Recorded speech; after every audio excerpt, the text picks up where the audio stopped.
রাস্তা মেরামতের দাবিতে করলা মোড় পশ্চিমপাড়ায় সাধারণ মানুষের পথ অবরোধ। দীর্ঘদিন ধরে রাস্তার বেহাল অবস্থায় পড়ে থাকায় অবশেষে ক্ষোভে ফেটে পড়লেন ডোমজুড় করলার মোড় পশ্চিমপাড়ার সাধারণ মানুষ।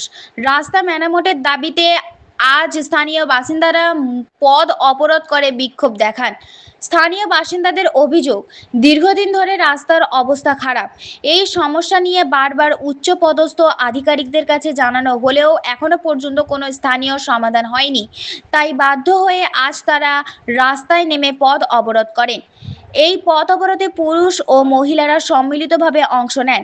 অনেকের হাতেই ছিল জাতীয় পতাকা। বিক্ষোভকারীদের দাবি, কোনো রাজনৈতিক কারণেই যেন রাস্তা মেরামতের কাজ আটকে না থাকে। সাধারণ মানুষের দুর্ভোগের কথা মাথায় রেখে দ্রুত রাস্তা সংস্কারের কাজ শুরু করতে হবে। পথ অবরোধের খবর পেয়ে ঘটনাস্থলে পৌঁছায় ডোমজুড় থানার পুলিশ। পরিস্থিতি নিয়ন্ত্রণে আনার পাশাপাশি অবরোধকারীদের সঙ্গে কথা বলেন পুলিশ কর্মীরা। আপনারা দেখছেন H+City নিউজ।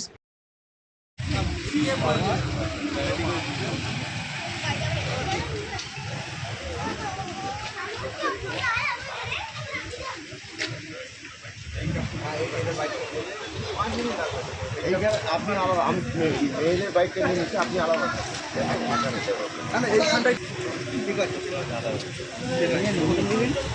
আমাদের পিসি কোথায় গেল? পিছিয়ে দিকে শুনতে পাবে তো? পিছিয়ে এখানে দাঁড়ো, এখানে চলে আসো। মেয়েরা যারা আছে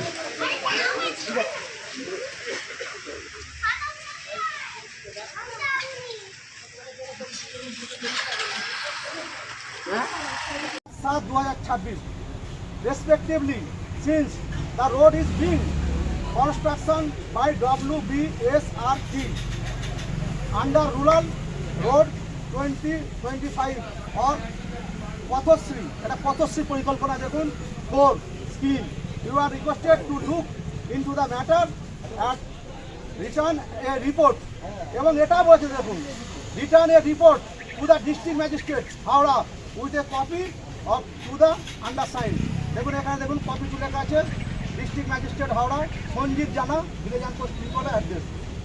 এই রিপোর্টটাও ডিস্ট্রিক্ট ম্যাজিস্ট্রেটকে এই যে রাস্তার কী পরিস্থিতিতে হলো, কতদিনে কমপ্লিট হলো কিনা, সেটার রিপোর্টটাও ডিস্ট্রিক্ট ম্যাজিস্ট্রেটকে জানাতে বলেছে। সেটারও হচ্ছে না। কতদিন আগে দেখুন আমাকে চিঠি করেছে অলরেডি 22/7/2026। আমার কমপ্লেন দিয়েছিলাম আমরা।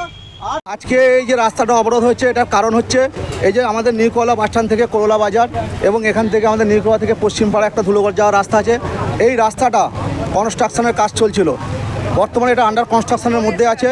এই রাস্তাটা ভোটের আগে খোলা হয়েছে, প্রায় 8 মাস হয়ে গেল। ঠিক আপনারা যেভাবে দেখছেন সেই অবস্থায় পড়ে রয়েছে। মানুষ স্থিতিবিরক্ত হয়ে গেছে এই রাস্তাতে যাওয়ার জন্য। ঠিক আছে, প্রায় 4টে গ্রাম পঞ্চায়েতের লোক এখান থেকে যাতায়াত করে, কিন্তু বারবার হ্যাঁ আমরা ডিএম ম্যাডামকে জানিয়েছি। ডিএম ম্যাডাম সেই চিঠিকে জেলা পরিষদের ডিস্ট্রিক্ট ইঞ্জিনিয়ারকে ফরওয়ার্ড করেছেন, সেই চিঠি আমাকেও কপি দিয়েছেন, সেসব কপি আপনাদের কাছে আমি দেখিয়েছি। তার সত্ত্বেও যেখানে ডিএম ম্যাডাম অ্যাকশন নেওয়ার কথা বলছে, কোন সে ইঞ্জিনিয়ার বা কোন সে কনস্ট্রাকশন যে তারা এই কাজ করছে না, তাদের কত বড় হিম্মত, সেটাই আমি বলতে চাইছি। আর এটা হচ্ছে মেন হচ্ছে এখানকার বিধায়িকা প্রিয়া পাল, আর হচ্ছে জেলা পরিষদের সহসভাপতি হচ্ছে তুষার ঘোষ, আর এই ইঞ্জিনিয়ার আর কনস্ট্রাকশনের মালিক সবাই মিলে এটাকে একটা চক্রান্ত করে মানুষকে হ্যারাসমেন্ট করার একটা পরিকল্পনা, আর কিছু নয়। সরকারের বিরুদ্ধে একটা প্রচার করাটাই হচ্ছে এদের মেন উদ্দেশ্য, যে সরকারের বিরুদ্ধে মানুষ বিতৃষ্ণা হয়ে যাক, এটাই হচ্ছে মেন চাইছি নতুন সরকারের। আমরা নতুন সরকারের কাছে এটা প্রস্তাবটা চাইছি, আপনাদের মাধ্যমে দিতে চাইছি যে এই যে কনস্ট্রাকশনটা তৈরি হচ্ছে সে কন্ট্রাক্টর কে, আর এই যে ইঞ্জিনিয়ার তার তত্ত্বাবধানে আছে তাদের এগেনস্টে প্রিভিয়াস যে সমস্ত কাজকর্ম করেছে খতিয়ে দেখে এদের এগেনস্টে আইনত স্টেপ নেওয়া উচিত।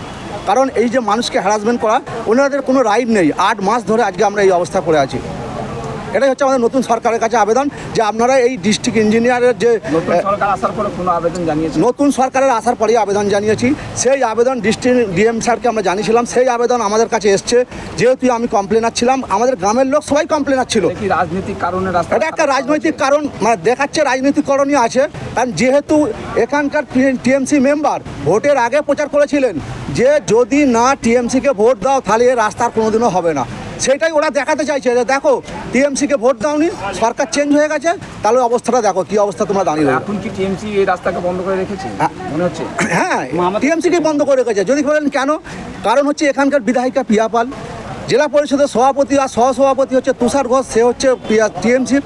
আর যে ডিস্ট্রিক্ট ইঞ্জিনিয়ার না যে এক্সিকিউটিভ ইঞ্জিনিয়ার আছে জেলা পরিষদের আর এই যে কনস্ট্রাকশন যে কোম্পানির মালিক আছে তাদের তদন্ত করা উচিত আছে যে এরা কেন বারবার বলা সত্ত্বেও কেন এমনকি ডিএম ম্যাডাম উনিও বলছেন তার সত্ত্বেও এনারা ডিএম ম্যাডামের কথা শুনছেন না, তার মানে এরা কত প্রভাবশালী এবার ভেবে দেখুন। আপনার নাম? আমার নাম সঞ্জিত জানা, আমার বাড়ি এখানেই নীলকোলাতেই বাড়ি, কোলা 2 নম্বর অঞ্চলের মধ্যে পড়ে।